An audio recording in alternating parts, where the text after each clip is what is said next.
வணக்கம். சலாம் சத்து மலேசியா ஆர்டிஎம் தமிழ் செய்திகளுடன் நான் சந்திரகலா ஐயப்பன்.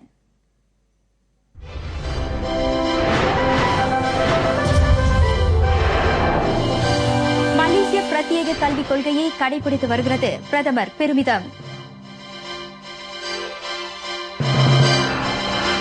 தமிழ் பள்ளிகளின் வளர்ச்சிக்கு பள்ளி வாரியங்கள் முக்கிய பங்காற்ற முடியும்.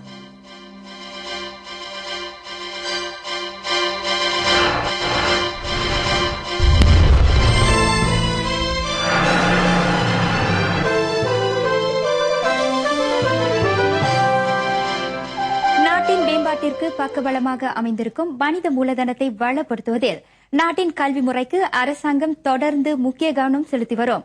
நாடு சுதந்திரம் பெற்றதில் இருந்து கல்வித்துறையை போன்று வேறெந்த ஒரு துறைக்கும் அரசாங்கம் அதிகமான நிதி ஒதுக்கீட்டை வழங்கியதில்லை என பிரதமர் doctor Sri Najib Tun Razak தெரிவித்தார். தேசிய முன்னணி அரசாங்கத்தால் அமல்படுத்தப்பட்டு வரும் தேசிய கல்விக் கொள்கையும் சித்தாந்தமும் ஆற்றல் மிகுந்த மனித மூலதனத்தை உருவாக்குவதில் வெற்றியடைந்துள்ளதாக துணை பிரதமர் தான் ஸ்ரீ முஹிடின் யாசின் தெரிவித்தார்.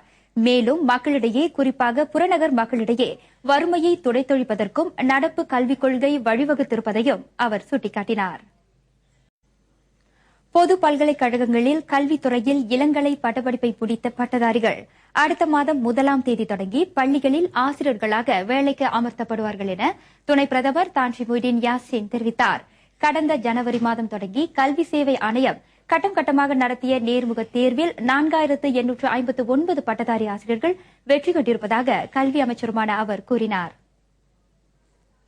நேர்முக தேர்வில் வெற்றி கண்ட அந்த 4000க்கும் அதிகமான பட்டதாரிகளில் 29 பேர் இம்மாதம் ஏப்ரல் 8ஆம் தேதி தொடங்கி பெர்மாத்தா பாலர் பள்ளிகளில் வேலைக்கு அமர்த்தப்பட்டுள்ளனர். வெற்றி கண்ட இதர பட்டதாரிகள் கட்டம் கட்டமாக பள்ளிகளில் வேலைக்கு அமர்த்தப்படுவார்கள் என தான் ஸ்ரீ முஹிடின் யாசின் சொன்னார்.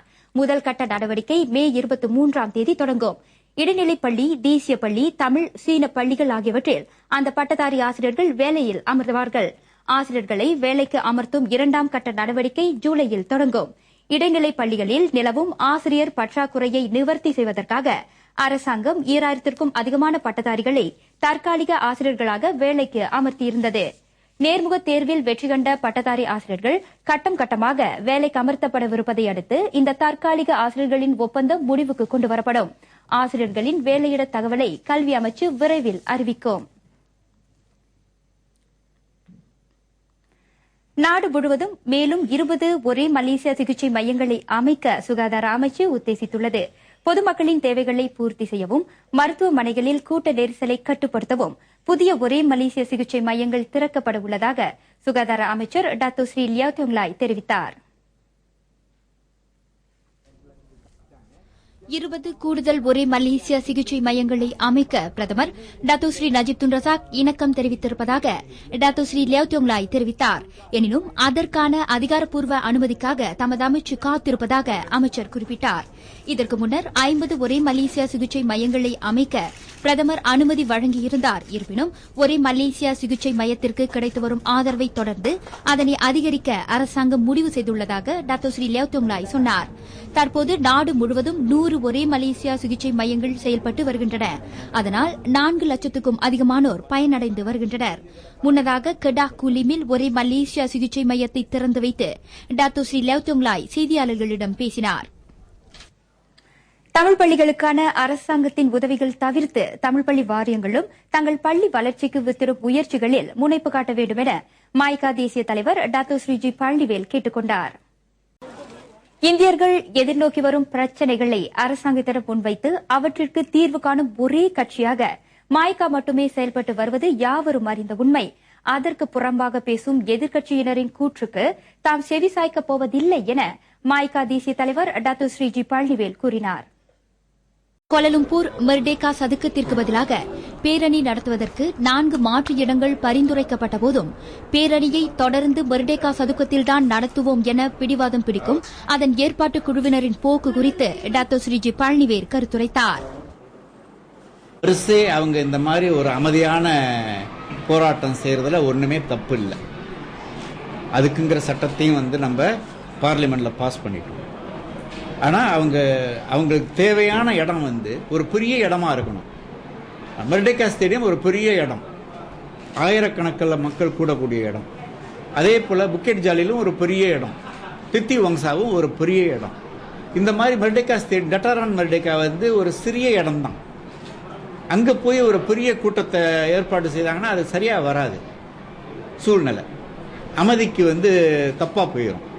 மெர்டேக்கா ஸ்டேடியத்தில் வந்து அங்கே ஒன்றும் தப்பு நடக்காது. ஏன்னா பெரிய இடம்ல, யார் என்ன கூச்சல் போட்டாலும் ஒன்றும் பிரச்சனை இருக்காது. இதுதான் இல்லையா? இப்பேரணியால் பொதுமக்களுக்கு எந்தவித பாதிப்பும் ஏற்படக்கூடாது என்பதே தமது வேண்டுகோள் என டாக்டர் ஸ்ரீஜி பழனிவேல் கேட்டுக் கொண்டார். தமிழ் பள்ளி மாணவர்களிடையே புத்தாக்க சிந்தனையையும் படைப்பாற்றலையும் விதைக்கும் தளமாக இளம் ஆய்வாளர்களின் அறிவியல் விழா திகழ்வதாக மாய்கா துணைத் தலைவர் டாக்டர் ஸ்ரீ டாக்டர் சுப்பிரமணியம் தெரிவித்தார். இளம் ஆய்வாளர்களின் அறிவியல் விழாவில் பங்கேற்கும் மாணவர்கள் அறிவியல் புத்தாக்க துறையில் சிறந்து விளங்கும் வாய்ப்பை பெறுவார்கள் எனவும் அவர் நம்பிக்கை தெரிவித்தார்.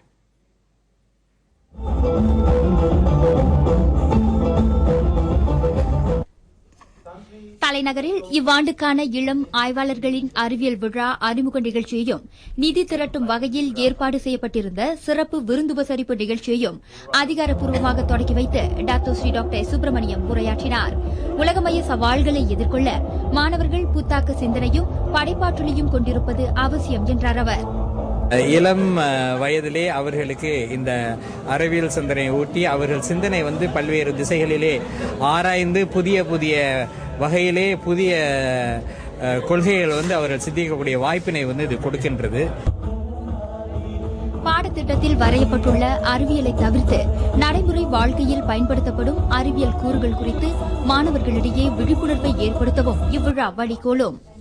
இதனிடையே 6வது ஆண்டாக நடத்தப்படும் இளம் ஆய்வாளர்களின் அறிவியல் விழாவை மலேசிய சமூக கல்வி அறவாரியம், மலேசிய தலைமையாசிரியர் மன்றம், மலேசிய இந்திய அறிவியல் அறிவொளிகள் இயக்கத்தோடு இணைந்து புத்ரா மாய்கா, மலேசிய மனிதவள புறநகர் மேம்பாட்டுக் கழகம், நெக்ரி சம்பிலான் தமிழ் பள்ளி தலைமையாசிரியர் கழகம், மலேசிய புது இந்தியர் சமூக நல அறப்பணி சங்கம், மலாக்கா இந்திய இளம் பட்டதாரிகள் சங்கம், இந்திய பட்டதாரிகள் இயக்கம் ஆகியவை இணைந்து நடத்துகின்றன.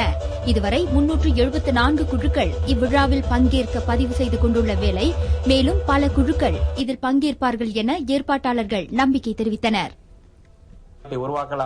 தலைநகர் ஜாலான் லோக்யூவில் உள்ள சீக்கிய சுடுகாட்டை மறுசீரமைக்க மத்திய அரசாங்கம் இணக்கம் தெரிவித்திருப்பதாக கூட்டரசு பிரதேச நகர்ப்புற நல்வாழ்வு துணை அமைச்சர் டாக்டர் எம் சரவணன் தெரிவித்தார்.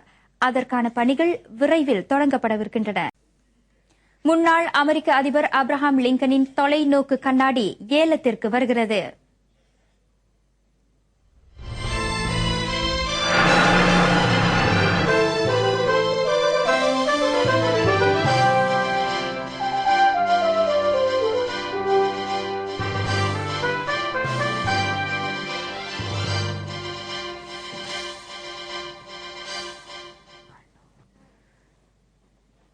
யுக்ரைனில் உள்ள செர்னோபில் அணு உலை வெடித்து உலகின் மிக மோசமான அணு பேரிடர் நிகழ்ந்து இன்றுடன் 26 ஆண்டுகள் நிறைவடைகின்றன. சேதமடைந்த அந்த அணு உலையை மூடி செயலிழக்க செய்வதற்காக தற்போது பாதுகாப்பு கட்டிடம் ஒன்றை யுக்ரைன் கட்டி வருகிறது. அந்த தகவலுடன் மேலும் சில உலக நடப்புகளை அடுத்து காண்போம்.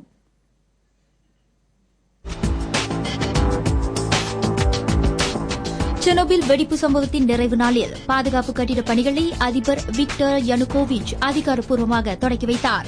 அந்த கட்டிடத்தை கட்டுவதற்காக உலக நாடுகள் $98 கோடி வழங்கி உதவியுள்ளன. அதிகளவில் நிதி உதவி செய்த 8 தொழில்துறை நாடுகளில் அணு பேரிடரில் இருந்து மீண்டு வரும் ஜப்பானும் அடங்கும். 1986ஆம் ஆண்டு செர்னோபில் அணு உலை வெடித்து வெளியேறிய அணுக்கதிர்கள் யுக்ரைனின் பெரும்பான்மை இடங்களுக்கு பரவியது. அச்சம்பவத்தை அடுத்து யுக்ரைன், பெலாருஸ், மேற்கு ரஷ்யாவைச் சேர்ந்த லட்சக்கணக்கானோர் வீடுகளை விட்டு வெளியேற்றப்பட்டனர். தென்மேற்கு ஜெர்மனியில் இவ்வார தொடக்கத்தில் வீடொன்றில் மறைத்து வைக்கப்பட்டிருந்த குளிர்சாதன பெட்டியில் இருந்து 3 சிசுக்களின் சடலங்கள் கண்டெடுக்கப்பட்டன. அந்த சிசுக்கள் யாவும் பிறந்த உடனேயே சாகடிக்கப்பட்டதாக அந்த சிசுக்களின் தாய் நீதிமன்றத்தில் ஒப்புக்கொண்டுள்ளார். அக்கொடூர செயலை புரிந்த பெண்மணிக்கு 4 பிள்ளைகள் இருப்பதாக நம்பப்படுகிறது. மோசடி குற்றத்திற்காக தற்போது அப்பெண்மணி 6 மாத கால சிறை தண்டனையை அனுபவித்து வருகிறார். வெனிசுவேலாவின் முக்கிய கடற்துறைமுகத்தில் இருந்து பாதுகாப்பு படையினர் 3.3 டன் எடையுள்ள கொக்கைன் போதைப் பொருளை கைப்பற்றியுள்ளனர். 1680 பெட்டிகளில் மண்பாண்ட தயாரிப்பு பொருளுடன் இந்த போதைப் பொருள் மறைத்து வைக்கப்பட்டிருந்தது. பறிமுதல் செய்யப்பட்ட இந்த போதைப் பொருள் மெக்சிகோவிற்கு கடத்தப்படவிருந்ததாக நம்பப்படுகிறது. வெனிசுலாவின் மூலம் அமெரிக்கா, ஐரோப்பா போன்ற நாடுகளுக்கு போதைப் பொருள் அதிகம் கடத்தப்படுகிறது. அதனை களைய அந்நாடு தவறியுள்ளதாக அமெரிக்க அதிகாரிகள் குற்றம் சாட்டியுள்ளனர். கடந்த ஆண்டு அமெரிக்க சிறப்பு படையினரால் அல் qaeda தலைவன் ஒசாமா பின் லாடன் கொல்லப்பட்ட பின்னர் அவனது 3 மனைவிகளும் 11 பிள்ளைகளும் பிடிபட்டனர். அவர்களின் நிலை குறித்து இதுவரை கேள்விக்குறியாகவே இருந்து வந்தது. இந்த நிலையில் ஓராண்டு கால காவலுக்கு பின்னர் ஒசாமாவின் மனைவிகளையும் பிள்ளைகளையும் பாகிஸ்தான் அரசாங்கம் சவுதி அரேபியாவிற்கு அனுப்பி வைத்தது. பாகிஸ்தானில் இருந்து ஒசாமா பின் லாடனின் குடும்பத்தினர் வெளியேறியுள்ளதை அடுத்து எப்படி ஒசாமாவால் பாகிஸ்தானில் பல ஆண்டுகள் மறைந்திருக்க முடிந்தது போன்ற விவரங்களை அவர்கள் தைரியமாக வெளியிடுவார்கள் என நம்பப்படுகிறது. மறைந்த போப் பாடகர் மைக்கேல் ஜாக்சன், முன்னாள் அமெரிக்க அதிபர் ஆப்ரஹாம் லிங்கன் ஆகிய இருவரின் உடைமைகள் லாஸ் ஏஞ்சலஸில் ஏலத்திற்கு விடப்பட உள்ளன. மைக்கேல் ஜாக்சனின் இறுதி இசை படைப்பாக அமையவிருந்த This Is It நிகழ்ச்சிக்கான பயிற்சியின் போது அவர் அணிந்திருந்த முகமூடியே ஏலத்திற்கு வருகிறது. $50,000 வரை அந்த முகமூடி ஏலத்திற்கு போகும் என நம்பப்படுகிறது. இதனிடையே லிங்கன் நாடக காட்சி பார்த்திருந்த சமயம் பயன்படுத்திய தொலைநோக்கு கண்ணாடி $5 லட்சம் வரை விற்பனையாகலாம். அந்த நாடக காட்சியை கண்டுகளித்திருந்த சமயம் லிங்கன் கொல்லப்பட்டார் என்பது குறிப்பிடத்தக்கது. சட்டவிரோத வட்டி முதலிகளிடம் கடன்பட்டுள்ள அரசு மலேசிய கடற்படை அதிகாரிகள் அதுகுறித்து தத்தம் பிரிவு பொறுப்பு அதிகாரியிடம் தெரிவிக்க வேண்டும் என கடற்படை தளபதி தான் ஸ்ரீ அப்துல் அசீஸ் ஜாஃபார் அறிவுறுத்தினார். அவ்வாறு செய்ய தவறும் அதிகாரிகள் மீது கடும் நடவடிக்கை மேற்கொள்ளப்படும் என அவர் எச்சரித்தார்.